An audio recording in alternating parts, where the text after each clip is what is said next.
ಒಂದು ಹಳ್ಳಿಯಿಂದ ಹೊರಟಾಗ ನಂಗೆ ನೆನಪಿದೆ, ಒಂದೇ ಬಟ್ಟೆ, ಒಂದೇ ಚಪ್ಪಲಿ ಅಷ್ಟೇ, ಬೇರೆ ಏನಿಲ್ಲ. ಹತ್ತದ ಒಂದು 400-500 ರೂಪಾಯಿ ದುಡ್ಡು, ಅದು ಬಿಟ್ಟರೆ ಏನಿರಲಿಲ್ಲ. ನಾನು ಸತ್ತು ಹೋದ್ರೂ ನನ್ನ ಹೆಣ ಆ ಜಾಗದಲ್ಲಿ ಬಂದು ಕೂತಿರ್ಬೇಕು. ಸೂಪರ್. ನಾನು ಸತ್ತೋಗ್ಬಿಡ್ಬೋದು, ನಂಗೆ ಕಮಿಟ್ ಅಂದ್ರೆ ಇವತ್ತು ನಂಗೆ ಟೈಮ್ ಕೊಟ್ಟಿರ್ತೀನಲ್ಲ, ನಂಗೆ ಹೋಗಕ್ಕಾಗಿಲ್ಲ ಅಂದರೆ ಅಟ್ಲೀಸ್ಟ್ ನಾನು ಹೆಣನಾರು ತೊಗೊಂಡು ಆ ಜಾಗ ತೊಗೊಂಡೋಗಿರಿ. ಯಾಕಂದ್ರೆ ಆ ಟೈಮಿನ ಬತ್ತಿಂದ ಕಮಿಟ್ ಆಗ್ಬಿಟ್ಟಿದ್ದೀನಿ ಅಲ್ಲಿ. ಒಂದು ಒಳ್ಳೆ ಪಾತ್ರ ಸರ್. ಈ ಸಿನಿಮಾ ಓಪನಿಂಗಲ್ಲಿ ಬರುವಂಥ ನನ್ನ ಕ್ಯಾರೆಕ್ಟ್ರು, ಹೀರೋ ಕಾಂಬಿನೇಷನ್ ಬರುವಂಥ ಕ್ಯಾರೆಕ್ಟ್ರು. ಆಮೇಲೆ ನಿರ್ದೇಶಕರು ಈ ಪಾತ್ರ ನನ್ನ ಆಯ್ಕೆ ಮಾಡ್ಕೊಂಡಿದ್ದಲ್ಲ, ಅದು ಭಾಳ ಖುಷಿ ನನಗೆ. ನಂಗೆ ಹೆಂಗೆ ರೇಗಿಸ್ತಾ ಇದ್ರು ಅಂತ ಹೇಳಿದ್ರೆ, ಅಂದರೆ ನನ್ನ ಸುತ್ತಮುತ್ತಲ ಸರ್ಕಲ್ ಸ್ನೇಹಿತರೆ ಏನು ಬೇರೆ ದುಷ್ಪ್ರಗಳು ಹೆಂಗೆ ರೇಗಿಸ್ತಾ ಇದ್ರು ಅಂದರೆ, ಈಗ ಯಾರೋ ಒಬ್ಬ ಹಿಂಗೆ ಹೋಗ್ತಾ ಇರ್ತೀನಿ ಅಂದ್ಕೊಳ್ಳಿ, ನನ್ನ ಹತ್ರ ಗಾಡಿ ಏನು ಇರಲಿಲ್ಲ ಆಯ್ತಾ, ನನ್ನ ಹತ್ರ ಬೈಕು ಇರಲಿಲ್ಲ. ಬಸ್ ಹತ್ಕೊಂಡು ಹೋಗಿ ಬಸ್ಸಿಗೆ ಬ್ಯಾಗ್ ದುಡ್ಡು ಎಷ್ಟು ಅಂತೇಳಿ ಬೆನ್ನಲ್ಲಿ ಬ್ಯಾಗ್ ಹಾಕೊಂಡು ಅದಕ್ಕೆ ಫೋಟೋಸ್ ಹಾಕೊಂಡು ಹೋಗ್ತಾ ಇರ್ತಿದ್ದೆ. ಶಿವಣ್ಣನ ಬಗ್ಗೆ ಎಲ್ಲ ಮಾತಾಡೋಷ್ಟು ದೊಡ್ಡವರು ಅಲ್ವೇ ಅಲ್ಲ ಸರ್ ನಾವೆಲ್ಲ. ಅವರೆಲ್ಲ ತುಂಬ ದೊಡ್ಡ ಸ್ಥಾನದಲ್ಲಿದ್ದಾರೆ, ತುಂಬ ದೊಡ್ಡ ವ್ಯಕ್ತಿತ್ವ ಇರುವಂಥ ವ್ಯಕ್ತಿಗಳವರೆಲ್ಲ. ಅವ್ರ ಸಿಂಪ್ಲಿಸಿಟಿ ನಾವು ತುಂಬ ಕಡೆ ನೋಡ್ತಾ ಇರ್ತೀವಲ್ಲ. ಸುದ್ದಿ ಮನೆಯ ಸಮಸ್ತ ವೀಕ್ಷಕರ ನಮಸ್ಕಾರ. ನಾನು ನಿಮ್ಮ ರವಿ ಸಾಸ್ನೂರ್. ಒಂದಷ್ಟು ಸಿನಿಮಾಗಳ ಸಂದರ್ಶನಗಳು ನನಗೆ ಪರ್ಸ್ನಲಿ ಒಂದು ದೊಡ್ಡ ಮಟ್ಟದ ಎನರ್ಜಿನ ಕೊಡ್ತವೆ. ಯಾಕಂದರೆ ಆ ಸಿನಿಮಾಗಳಲ್ಲಿ ಕೆಲಸ ಮಾಡುವಂತಹ ಕಲಾವಿದರು ನಮಗೆ ತುಂಬ ಪ್ರೀತಿಗೆ ಪಾತ್ರ ಆಗಿರ್ತಾರೆ. ಓಂ ಶಿವಂ ಸಿನಿಮಾದಲ್ಲಿನ ಒಂದಷ್ಟು ಕಲಾವಿದರು, ಅದರಲ್ಲಿರುವಂತಹ ವರ್ಧನ್ ನನ್ನ ಆತ್ಮೀಯ ಭಾಳ ಆತ್ಮೀಯರು. ಭಾಳ ಆತ್ಮೀಯರು ಅಂದರೆ ಈ ಸಿನಿಮಾದ ನಾನು ನೆಕ್ಸ್ಟ್ ಕನೆಕ್ಟ್ ಆಗ್ತೀನಿ. ಸಾಮಾನ್ಯ ಒಬ್ಬ ಕಲಾವಿದನಾಗಿ 1 cinema, 2 cinema, 3 cinema, 4 cinema, 5 cinema ನಂತರ ನಾನು 5 ಸಿನಿಮಾದಲ್ಲಿ ಮಾಡಿದೆ ಅನ್ನುವಂತಹ ಒಂದು ಪ್ರೌಡ್ ಫೀಲ್ ಕ್ಯಾರಿ ಮಾಡ್ತಾ ಇರ್ತಾರೆ. ನಿಮಗೆ ಆಲ್ಮೋಸ್ಟ್ 50+ ಅಂದರೆ ಎಷ್ಟು ಎನರ್ಜಿ ಕೊಟ್ಟಿದೆ ಇಂಡಸ್ಟ್ರಿ ನಿಮಗೆ, ವರ್ಧನ್ಗೆ? ಸರ್ ನನಗೆ ಇವತ್ತೇನು ನೀವು ನನ್ನ ಕೋರ್ಸ್ ಮಾತಾಡ್ತಿದ್ದೀರಾ ಅಂತ ಹೇಳಿದ್ರೆ, ಒಬ್ಬ ವ್ಯಕ್ತಿ ನಮ್ಮ ಇಂಟರ್ವ್ಯೂ ಮಾಡ್ತಾರೆ, ಇದು ಸಾಮಾನ್ಯದ ವಿಚಾರ ಅಲ್ಲ. ಅಂದರೆ ತುಂಬ ದೊಡ್ಡ, ಅಂದರೆ ನೋಡಿದ್ರಿಗೆ ಏನು ಅದರಲ್ಲೇ ಏನಿದೆ ಅಂತ ಅನ್ಸ್ಬೋದು. ಊರಿಂದ ಹೊರಟಾಗ ನಾನು ನನ್ನ ಊರಿಂದ ಒಂದು ಹಳ್ಳಿಯಿಂದ ಹೊರಟಾಗ ನಂಗೆ ನೆನಪಿದೆ, ಒಂದೇ ಬಟ್ಟೆ, ಒಂದೇ ಚಪ್ಪಲಿ ಅಷ್ಟೇ, ಬೇರೆ ಏನಿಲ್ಲ. ಹತ್ತದ ಒಂದು 400-500 ರೂಪಾಯಿ ದುಡ್ಡು, ಅದು ಬಿಟ್ಟರೆ ಏನಿರಲಿಲ್ಲ. ನನ್ನ ಬಗ್ಗೆ ಅಟ್ ಪ್ರೆಸೆಂಟ್, ಅವತ್ತೇನಿಲ್ಲ ನಾನು ಹೊರಟಿದ್ದೆ ಅಲ್ವಾ, ಅಟ್ ಪ್ರೆಸೆಂಟ್ ಇವತ್ತು ನನ್ನ ಬಗ್ಗೆ ನಂಗೆ ಭಾಳ ಹೆಮ್ಮೆ ಇದೆ, ಭಾಳ ಖುಷಿ ಇದೆ. ಬೇರೆಯವ್ರು ಯಾರಿಗೂ ಇಲ್ಲದೆ ಇರ್ಬೋದು, ಬಟ್ ಪರ್ಸ್ನಲಿ ನನಗಂತೂ ಭಾಳ ಹೆಮ್ಮೆ ಇದೆ, ಭಾಳ ಖುಷಿ ಇದೆ, ನೆಮ್ಮದಿ ಇದೆ. ಮೇಲಾಗಿ ಕಲಾವಿದರಿಗೆ ಒಂದು ದೊಡ್ಡ ಎನರ್ಜಿ ಸಿಗೋದು ಯಾವಾಗಂದ್ರೆ, ನೀವು ಮಾಡಿದಂತಹ ಸಿನಿಮಾಗಳ ಸಂಖ್ಯೆಗಳಿಗಿಂತಲೂ ನೀವು ಮಾಡಿದಂತಹ ಪಾತ್ರದ ಡ್ಯೂರೇಷನ್ ಕಮ್ಮಿ ಇದೆಯೋ ಜಾಸ್ತಿ ಇದೆಯೋ ಮ್ಯಾಟ್ರ್ ಆಗಲ್ಲ, ಬಟ್ ಅದು ಸಿನಿಮಾಗೆ ಪ್ಲಸ್ ಆಗುತ್ತೆ ಅನ್ನೋದಾಗಿದ್ರೆ ಇದು ತುಂಬ ಆಗಿದೆ ನಿಮಗೆ. ನಂಗೆ ಸರ್ ಆ್ಯಕ್ಚುಲಿ ಏನು ಗೊತ್ತಾ, ನಂಗೊಂದು ಇನ್ನೊಂದು ವಿಚಾರನೂ ಗೊತ್ತಿದೆ. ನಾನು ಥಿಯೇಟ್ರಲ್ಲಿ ಕೆಲಸ ಮಾಡ್ತಿದ್ದೋ, ಅಂದರೆ ಥಿಯೇಟ್ರಲ್ಲಿ ಕೆಲಸ ಮಾಡ್ತಿದ್ದ ಮೀನ್ಸ್ ನಾಟ್ಯ ಈ ಥರ ಕೆಲಸ ಮಾಡ್ಕೊಂಡಿದ್ದ, ರಂಗಭೂಮಿಯಲ್ಲಿ ಇದ್ದಾನಲ್ವಾ.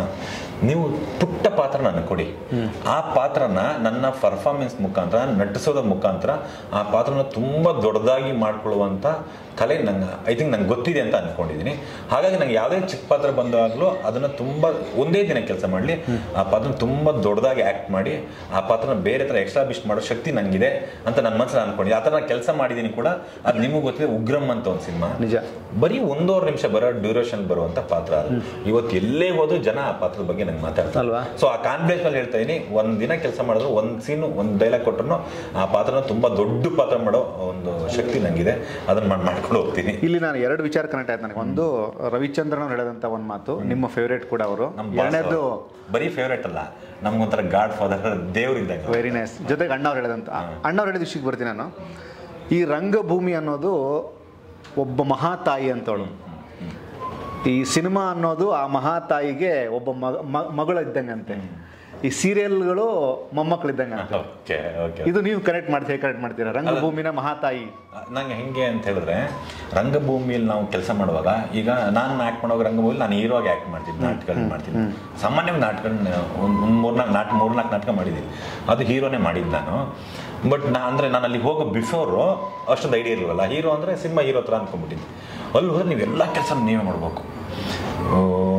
ಜನ ಬಂದು ಥಿಯೇಟರ್ ಒಳಗೆ ಕೂರಕ್ಕಿಂತ ಮೊದಲು ಏನೇನು ಕೆಲಸಗಳು ಬರುತ್ತೆ ನಿಮಗೆ, ನಾಟಕ ರೆಡಿ ಮಾಡೋದ್ರಿಂದ ಹಿಡಿದು ಕಸ ಗುಡಿಸೋದ್ರಿಂದ ಪ್ರತಿಯೊಂದು ಕೆಲಸನೂ ನಾವು ಸೆಟ್ ಹಾಕೋದ್ರಿಂದ ಹಿಡಿದು ಕಲ್ಲು ಎಲ್ಲದೂ ನಾವೇ ಮಾಡೋದು, ಪ್ರತಿಯೊಂದು ನಾವೇ ಮಾಡಬೇಕು. ಹಾಗಾಗಿ ಅದನ್ನ ಮಹಾತಾಯಿ ಅಂತ ಎಕ್ಸಾಕ್ಟ್ಲಿ ಅಣ್ಣವರು ಅದನ್ನ ಹೇಳಿದ್ರು ಅಂತ ಅನ್ಸುತ್ತೆ. ಸೊ ಹಂಗಾಗಿ ಎಲ್ಲದೂ ನಮಗೆ ಕಲಿಸುತ್ತೆ ಪ್ರತಿಯೊಂದು. ಬಟ್ ಆ್ಯಕ್ಟ್ ಮಾಡೋಕ್ಕೆ ಬಂದರೆ ಸಿನಿಮಾಲ್ ಬಂದಾಗ ಹಂಗಲ್ಲ, ನಾವು ಬರೀ ಇದೊಂದು ಮಾತ್ರ ಮಾಡ್ತಿರ್ತೀವಿ. ನಮ್ಮ ಮೇಲೆ ಕಮಿಟ್ಮೆಂಟ್ ಇದೆ ಗೊತ್ತಾ. ನನಗೆ ನಾನೊಂದು ವಿಚಾರ ತಿಳ್ಕೊಂಡಿದ್ದೀನಿ, ಕಮಿಟ್ಮೆಂಟ್ಸ್ ಅಂದರೆ ಸಮಯ. ನಾಟಕದಲ್ಲಿ ಕಲ್ತಿದ್ದು ನಾನು ಏನು ಅಂತ ಹೇಳಿದ್ರೆ, ಬದ್ಧತೆ, ಕೆಲಸದ ಬದ್ಧತೆ. ಸತ್ತು ಹೋದ್ರೂ ನನ್ನ ಹೆಣ ಆ ಜಾಗದಲ್ಲಿ ಬಂದು ಕೂತಿರ್ಬೇಕು. ಸೂಪರ್. ನಾನು ಸತ್ತೋಗ್ಬಿಡ್ಬೋದು, ನಂಗೆ ಕಮಿಟ್ ಅಂದ್ರೆ ಇವತ್ತು ನಂಗೆ ಟೈಮ್ ಕೊಟ್ಟಿರ್ತೀನಲ್ಲ, ನಂಗೆ ಹೋಗಕ್ಕಾಗಿಲ್ಲ ಅಂದ್ರೆ ಅಟ್ಲೀಸ್ಟ್ ನಾನು ಹೆಣ ತೊಗೊಂಡೋಗಿ ಆ ಜಾಗ ತೊಗೊಂಡೋಗಿರಿ, ಯಾಕಂದ್ರೆ ಆ ಟೈಮಿನ ಬತ್ತಿಂದ ಕಮಿಟ್ ಆಗ್ಬಿಟ್ಟಿದ್ದೀನಿ ಅಲ್ಲಿ, ಅಟ್ಲೀಸ್ಟ್ ನಾನು ಹೆಣ ತೊಗೊಂಡೋಗಿ ಆ ಜಾಗದಲ್ಲಿ ಇಟ್ಬಿಡಿ ಅಂತ. ಈ ಥರ ಕಮಿಟ್ಮೆಂಟ್ ನನ್ನ ಲೈಫಲ್ಲಿ ಕಲ್ತಿದ್ದೀನಿ, ಅದು ರಂಗಭೂಮಿಯಲ್ಲಿ ನಾನು ಕಲ್ತಿರೋದು. ಅದಕ್ಕೆ ಮೋಸ್ಟ್ಲಿ ಅಣ್ಣವ್ರು ಅದನ್ನ ಮಹಾತಾಯಿ ಅಂತ. ತುಂಬಾ ಚೆನ್ನಾಗಿದೆ. ಜೊತೆ ರವಿ ಸರ್ ಅಂದ್ರೆ ಬಹಳಷ್ಟು ಪ್ರೆಸ್ ಮೀಟ್ಗಳಲ್ಲಿ ನಾನು ಅವ್ರನ್ನ ಗೆಸ್ಟ್ ಆಗಿ ನೋಡಿದಾಗ ಒಂದಷ್ಟು ಜನ ಕಲಾವಿದರು ಆ ಸಿನಿಮಾದಲ್ಲಿ ನನ್ನದು ಚಿಕ್ಕ ಪಾತ್ರ ಅಂತ ಯಾರಾದ್ರೂ ಹೇಳಿದ್ರೆ ಅಂದ್ರೆ ರವಿ ಸರ್ ಹಿಂಗೆ ಕೂತಿರ್ತಾರೆ, ಹಿಂಗೆ ನೋಡ್ತಾರೆ ಅವ್ರನ್ನ. ಸ್ಟೇಜ್ ಮೇಲೆ ಹೋದಾಗ ನೀವ್ ಯಾಕೆ ನಿಮ್ಮ ಪಾತ್ರನ ಚಿಕ್ಕ ಪಾತ್ರ ಅಂತ ಹೇಳ್ತೀರಾ, ನಂದು ಒಂದು ಪಾತ್ರ ಅಂತ ಹೇಳಿ. ಕರೆಕ್ಟ್. ಸಿನಿಮಾದಲ್ಲಿ ವಿಶೇಷವಾಗಿ ಕಲಾವಿದರಿಗೆ ಚಿಕ್ಕದು ದೊಡ್ಡದಂತಲ್ಲ, ನಾಯಕ ನಟನಿಗೆ ಫುಲ್ ಸ್ಪೇಸ್ ಸಿಕ್ಕರೆ ನಿಮಗೊಂದು ಸ್ವಲ್ಪ ಸಣ್ಣ ಸ್ಪೇಸ್ ಸಿಕ್ಕಿರುತ್ತೆ, ಅದನ್ನ ನೀವು ಸೆಲೆಬ್ರೇಟ್ ಮಾಡಬೇಕು. ಇದಕ್ಕೆ ಹೇಗೆ ಕನೆಕ್ಟ್ ಆಗ್ತಾರೆ ವರ್ಧನ್? ಅದನ್ನೇ ಹೇಳ್ದಲ್ಲ ಸರ್, ಈಗ ಒಂದು ಸಣ್ಣ ಪಾತ್ರನ ನಾವು ನಟಿಸೋದ್ರ ಮುಖಾಂತರ ಹೇಗೆ ಆಕ್ಟ್ ಮಾಡ್ತೀವಿ ಅನ್ನೋದ್ರ ಮುಖಾಂತರ ಆ ಪಾತ್ರನ ದೊಡ್ಡದಾಗಿ ನಾವೇ ಮಾಡ್ಕೋಬೇಕು. ನಾವು ಆಲ್ರೆಡಿ ಒಂದೇ ಡೈಲಾಗ್ ಕೊಟ್ಬಿಟ್ಟವ್ರ ಅವರು ಮುಗಿಸೋನು ಹೆಂಗೋ ನಮಗೆ ಪಾತ್ರ ಕೊಡಲ್ಲ, ಹಿಂಗೆ ರಿಯಾಕ್ಟ್ ಮಾಡ್ಬಾರ್ದು. ಒಂದು ಪಾತ್ರ ಸಿಕ್ಕಿದೆ ಗುರು, ಏನು ಒಂದು ಡೈಲಾಗ್ ಐತಿ ಎಕ್ಸ್ಟ್ರಾ, ಹಿಂಗೆ ಮಾಡ್ಬಿಡಿ ಆ ಪಾತ್ರ ಆಮೇಲೆ ಮನ್ಸಲ್ಲಿ ನಾವು ಅನ್ಕೊಂಡ್ಬಿಟ್ರೆ ಆ ದೊಡ್ಡದಾಗ ನಮ್ಗೆ ಕಾಣಿಸ್ತಾ ಇರುತ್ತೆ. ನಾವು ಅಯ್ಯೋ ಅಂತ ಹಿಂಗೆ ಅನ್ಕೊಂಡು ಅದೇ ಅಯ್ಯೋ ಅಂತಾನೆ ಇರುತ್ತದು. ನಾವು ನೋಡುವಾಗಲೇ ಅದನ್ನ ದೊಡ್ಡದಾಗಿ ನೋಡ್ಬೇಕು. ಅದನ್ನ ಎಂತ ಡೈಲಾಗ್ ಇದೆ, ಒಂದೇ ಒಂದು ರಿಯಾಕ್ಷನ್ ಕೊಟ್ಬಿಟ್ಟು ಎಂತ ರಿಯಾಕ್ಷನ್ ಕೊಟ್ಟಿಂಗ್ ಗೊತ್ತಾ, ಸೆಲೆಬ್ರೇಟ್ ಮಾಡ್ಕೊಂಡಿದ್ರೆ ಆ ಪದ ತುಂಬಾ ದೊಡ್ಡದಾಗಿ ಕಾಣಿಸ್ತಾ ಇರುತ್ತೆ ಅಷ್ಟೇ. ಜೊತೆಗೆ ನನಗೆ ಓಂ ಶಿವಂ ಇಂಟರ್ವ್ಯೂ ನಿಮ್ದು ಮಾಡೋಕ್ಕಿಂತ ಮುಂಚೆ ಕೇಳಿದೆ, ನಿಮ್ದೇನಿದೆ ಅಂತಂದಾಗ ಸೊ ಅದು ಒಂದು ಒಳ್ಳೆ ಪಾತ್ರ ಅಂದ್ರೆ ನಂಗೆ ಅದು ಖುಷಿ ಆಯ್ತು. It should be a valuable towards cinema ಅಲ್ವಾ? ಎಷ್ಟು ದಿನ ಮಾಡಿದೆ ಅದೆಲ್ಲ ಮ್ಯಾಟರ್ ಅಲ್ಲ, ಒಂದು ಒಳ್ಳೆ ಪಾತ್ರ ಸರ್. ಈ ಸಿನಿಮಾ ಓಪನಿಂಗ್ ಅಲ್ಲಿ ಬರುವಂತ ನನ್ನ ಕ್ಯಾರೆಕ್ಟರ್, ಹೀರೋ ಕಾಂಬಿನೇಷನ್ ಬರುವಂತ ಕ್ಯಾರೆಕ್ಟರ್, ಆಮೇಲೆ ನಿರ್ದೇಶಕರು ಈ ಪಾತ್ರ ನನ್ನ ಆಯ್ಕೆ ಮಾಡ್ಕೊಂಡಿದ್ದಾರೆ, ಅದು ಬಹಳ ಖುಷಿ ನನಗೆ. ಅಂದ್ರೆ ನಾನೇ ಸರ್ ಒಂದು ಸಣ್ಣ ಡೈಲಾಗ್ಸ್ ಇಲ್ಲಿ ಅಂತೇಳಿ ನೀವು ಸುತ್ತಾಡ್ಬಿಟ್ಟಿದ್ದೀನಿ ನಾನು. ನಂಗೆ ಹೆಂಗ್ ರೇಗಿಸ್ತಾ ಇದ್ರು ಅಂತ ಹೇಳಿದ್ರೆ, ಅಂದ್ರೆ ನನ್ನ ಸುತ್ತಮುತ್ತಲ ಸರ್ಕಲ್ ಸ್ನೇಹಿತರೆ ಏನ್ ಬೇರೆ ದುಷ್ಪ್ರಗಳು ಹೆಂಗ್ ರೇಗಿಸ್ತಾ ಇದ್ರು ಅಂದ್ರೆ, ಈಗ ಯಾರೋ ಒಬ್ಬ ಹಿಂಗ್ ಹೋಗ್ತಾ ಇರ್ತೀನಿ ಅನ್ಕೊಳ್ಳಿ, ನನ್ನ ಹತ್ರ ಗಾಡಿ ಏನು ಇರ್ಲಿಲ್ಲ ಆಯ್ತಾ, ನನ್ನ ಹತ್ರ ಬೈಕು ಇರಲಿಲ್ಲ, ಬಸ್ ಹತ್ಕೊಂಡು ಹೋಗಿ ಬಸ್ಸಿಗೆ ಬ್ಯಾಗ್ ದುಡ್ಡು ಎಷ್ಟು ಅಂತ ಬೆನ್ನಲ್ಲಿ ಬ್ಯಾಗ್ ಹಾಕೊಂಡು ಅದಕ್ಕೆ ಫೋಟೋಸ್ ಹಾಕೊಂಡು ಹೋಗ್ತಾ ಇರ್ತಿದ್ದೆ. ಸುಮ್ಮನೆ ಅನ್ನೆಕ್ಸ್ಟ್ ಒಬ್ಬ ಫ್ರೆಂಡ್ ಸಿಗ್ತಾನೆ, ನನಗೆ ಫ್ರೆಂಡ್ಸ್ ಬಿಟ್ಟು ಏನೋ ಇಲ್ಲೇ ಅಂತ, ಇಲ್ಲಣ್ಣ ಇಲ್ಲಿ ಹೋಗಿದ್ದೆ, ಯಾರೋ ಒಂದು ಫ್ರೆಂಡ್ ಸಿನಿಮಾದ ಫೋಟೋ ಕೊಡ್ಬೇಕಾಯ್ತು ಹೋಗಿದ್ದೆ, ಏಯ್ ಅಲ್ಲೊಂದು ಶೂಟಿಂಗ್ ನಡೀತಿದೆ ಕಣ, ಅಲ್ಲಿ ಫೋಟೋ ಕೊಟ್ಬಿಡು ಅಂತ ಹೇಳ್ತಾರೆ. ಹೌದಣ್ಣ ಸರಿ ಅಣ್ಣ ಓಕೆ ಅಂತ ವಾಪಸ್ ಹೊಟ್ಬಿಡ್ತೀನಿ. ಅವ್ನು ಸುಮ್ಮನೆ ತಮಾಷೆ ಹೇಳ್ತಾನೆ, ಏಯ್ ಬಾರ ಇಲ್ಲಿ ಡಬ್ಬ ಅಂತಾನೆ, ಸುಮ್ಮನೆ ರೇಗಿಸ್ತಾರ ಯಾಕಣ್ಣ ಅಂತ ಹೇಳ್ತೀನಿ. ಲೇ ನನ್ನ ಮನೆ ಜನರಲ್ ಗಾಡಿ ನಿಂತಿದೆ ಕಣ, ಕೊಟ್ಬಿಟ್ಟು ಹೋಗ್ಬಿಟ್ಟು ಅಂತ. ಆ ಥರ ಅಷ್ಟು ಓಡಾಡ್ತಿದ್ದ ಟೈಮ್ ನಂಗೆ ನೆನಪಿದೆ. ಯಾರೇ ಒಂದು ಪಾತ್ರಕ್ಕೆ ಕರೆದು ಕೊಟ್ರು ನಂಗೆ ಭಾಳ ಖುಷಿಯಿಂದ ನನಗೆ ಇವ್ರು ಇವತ್ತು ನನಗೆ ಗುರುತಿಸಿದ್ರಲ್ಲ ಅಂತೇಳಿ ಖುಷಿಯಿಂದ ಹೋಗಿ ಕೆಲಸ ಮಾಡ್ತೀನಿ. ಆ ಥರ ಹೋಗಿ ಪಾತ್ರನ ಕೆಲಸ ಮಾಡಿ. ಆಮೇಲೆ ಈ ನಿರ್ದೇಶಕರು ಇನ್ನೊಂದು ಸಿನಿಮಾ ಮಾಡಿದ್ದೀನಿ ನಾನು, ಅಥವಾ ಒಂದು 25 ಜನ ಕೆಲಸ ಮಾಡಿದೆ ಆ ಸಿನಿಮಾ. ಇನ್ನೇನು ಅದು ಪ್ರಮೋಷನ್ ಶುರು ಮಾಡ್ತೀವಿ, ಫೈನಲ್ ವರ್ಕ್ ನಡೀತಾ ಇದೆ. ಆ ಗ್ಯಾಪಲ್ಲಿ ಮಾಡಿದ್ದು ಪಾತ್ರನ ಇದು ವರ್ಧನ್ ಸರ್ ನೀವೇ ಮಾಡ್ಬೇಕು ಈ ಪಾತ್ರನ. ಅಟ್ಲೀಸ್ಟ್ ಇದು ಬೇರೆ ಯಾರೋ ಮಾಡಿದ್ರೆ, ಯಾರೋ ಹೊಸ ಹುಡುಗನ ಹಾಕ್ಬಿಟ್ಟು ಸುಮ್ಮನೆ ಪಾತ್ರ ಸತ್ತೋಗ್ಬಿಡುತ್ತೆ. ಅಟ್ಲೀಸ್ಟ್ ನೀವು ಮಾಡಿದ್ರೆ ಈ ಪಾತ್ರ ಮಾಡಿ ಪಾತ್ರಕ್ಕೆ ಒಂದು ತೂಕ ಸಿಗುತ್ತೆ ಅಂತ ಹೇಳಿದ್ರು.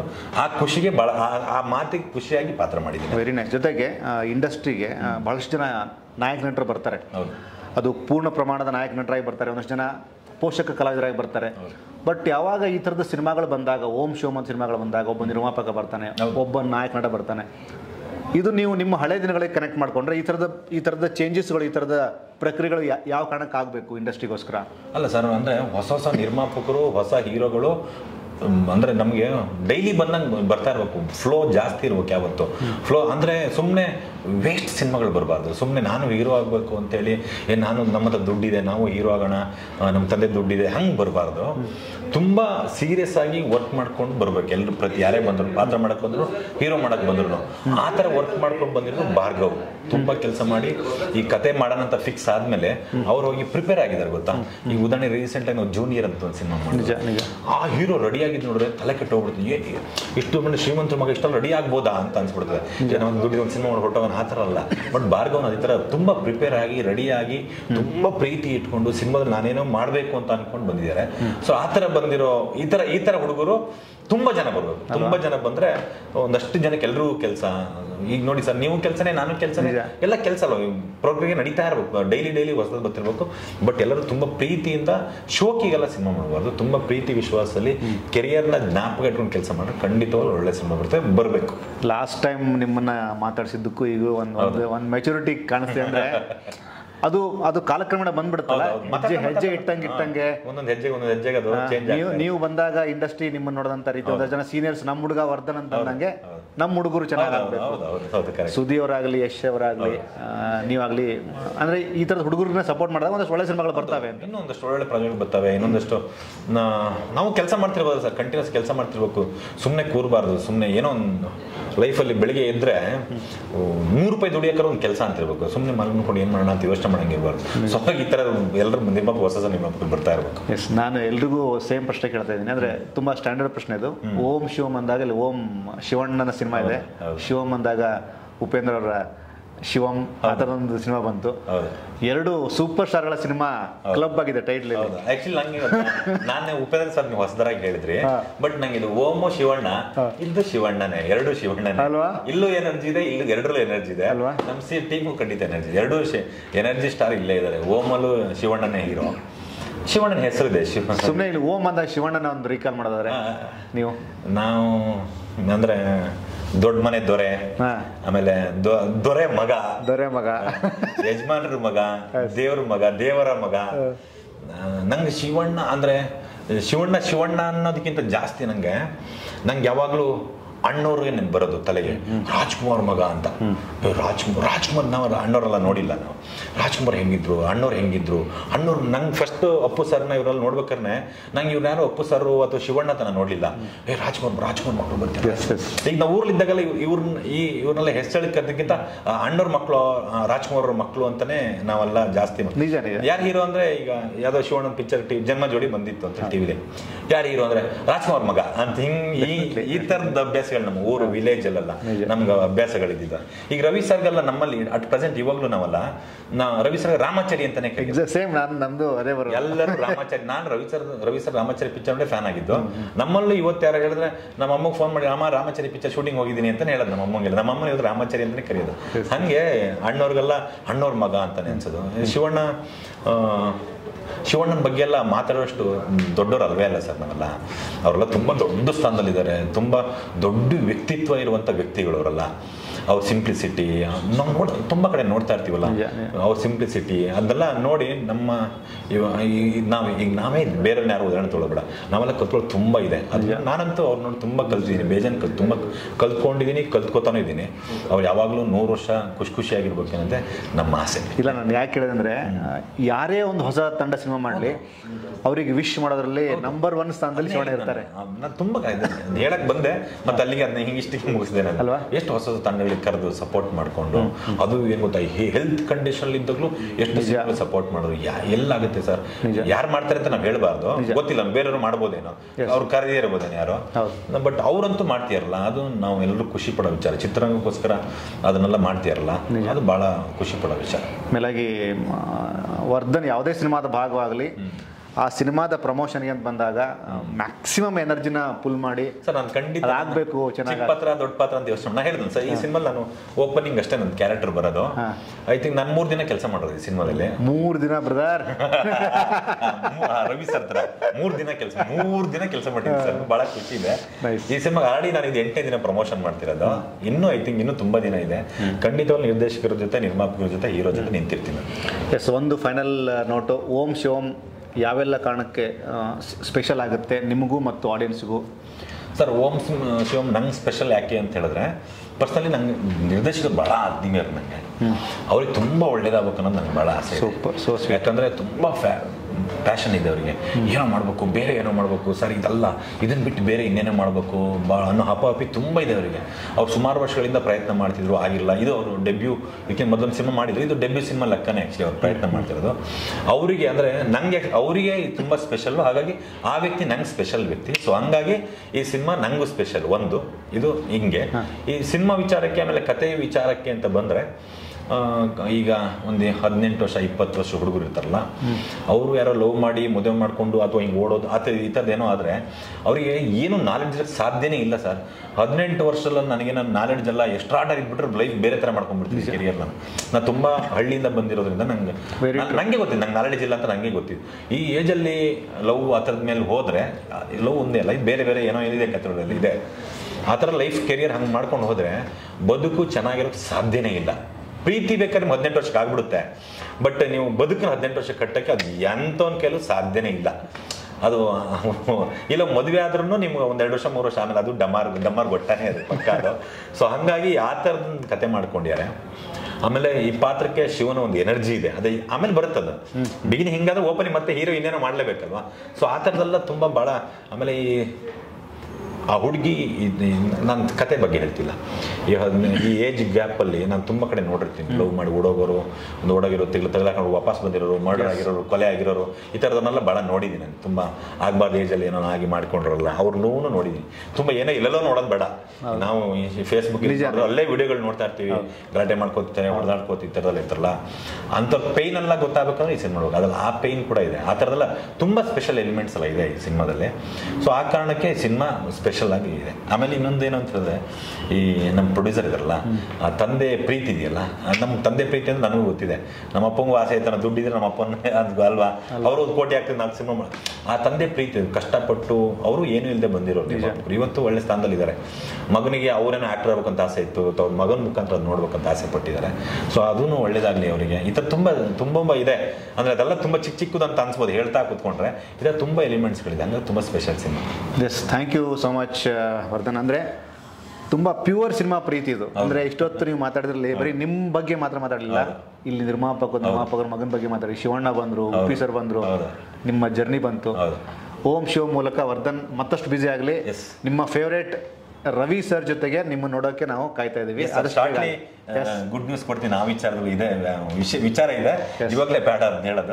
ರವಿ ಸರ್ ಜೊತೆ ದೊಡ್ಡದಾಗಿ ಏನೋ ಒಂದಾಗಿಲ್ಲ, ಕ್ರೇಜಿ ಸ್ಟಾರ್ ಜೊತೆಗೆ ಕ್ರೇಜಿ ವರ್ಧನ್ ನೋಡೋಣ, ನಮ್ಮ ಬಾಸ್ ಜೊತೆ ನೋಡೋಣ. Thank you sir. ನಿಮಗೂ ಯಾವಾಗಲೂ ಸ್ಪೆಷಲ್ ಥ್ಯಾಂಕ್ಸ್. ಯಾಕೆ ಅಂತ ಹೇಳಿದ್ರೆ ನಿಮ್ಮ ಜೊತೆ ಮಾತಾಡಿದ್ರೆ ನನಗೆ ಒಂದು ಸ್ಪೆಷಲ್ ಎನರ್ಜಿ. ಯಾವಾಗ್ಲೂ ನೀವು ಕೊಡೋ ನಿಮ್ಮ ಮಾತು, ಈ ಸ್ಕ್ರೀನ್ ಬಿಟ್ಬಿಡಿ, ಹೊರಡೆನೂ ನೀವು ನನ್ನನ್ನು ಎನ್ಕರೇಜ್ ಮಾಡೋ ರೀತಿ ಇದೆಯಲ್ಲ, ಅದು ನಂಗೆ ಭಾಳ ಇಷ್ಟ. ನೀವು ಎನ್ಕರೇಜ್ ಮಾಡಿ ಹೋಗ್ತೀರ ಗೊತ್ತಾ, ಅದು 10 ನಿಮಿಷ ನನ್ನ ತಲೆ ಓಡ್ತಾ ಇರುತ್ತೆ.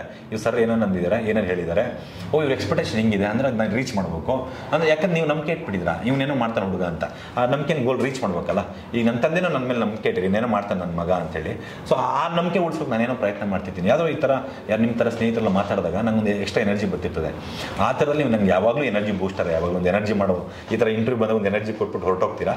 ಸೊ ಹಂಗಾಗಿ ಥ್ಯಾಂಕ್ ಯು ನಿಮಗೆ, ಥ್ಯಾಂಕ್ ಯು ಸೊ ಮಚ್. ಯಾವಾಗಲೂ ಸ್ಪೆಷಲಾಗಿ ಕೂಡ ಮಾತಾಡ್ತೀರ ನನ್ನ. ಆಮೇಲೆ ಕಲಾವಿದರ ಬದುಕು ತುಂಬ ಅದ್ಭುತವಾಗಿ ಅಥೆಂಟಿಕ್ ಆಗಿರ್ಬೇಕು ಅನ್ನೋಂಥದ್ದು ನಮ್ಮ ಆಸೆ ಅಷ್ಟೇ. ಒಳ್ಳೆದಾಗಲಿ ಸರ್, ಎಲ್ಲರೂ ಯಾವಾಗಲೂ ಒಳ್ಳೆದಾಗಲಿ. ನಿಮ್ಮ ಸಪೋರ್ಟ್ ಯಾವಾಗಲೂ ನನಗೆ. Thank you sir.